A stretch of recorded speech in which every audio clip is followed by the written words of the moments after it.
Hola, què tal? Soc la Neus Sunyer, una de les autores que participa en el llibre conjunt Avui és demà. Jo hi escric sobre feminisme i escric sota el títol Encendre els carrers per treure'ls l'olor.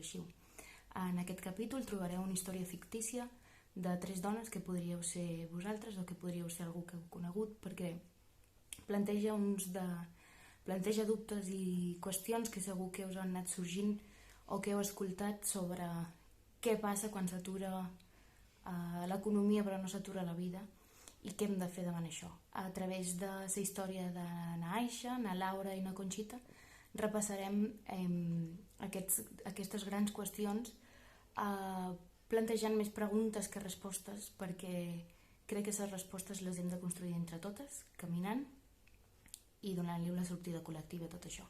Espero que ho gaudiu.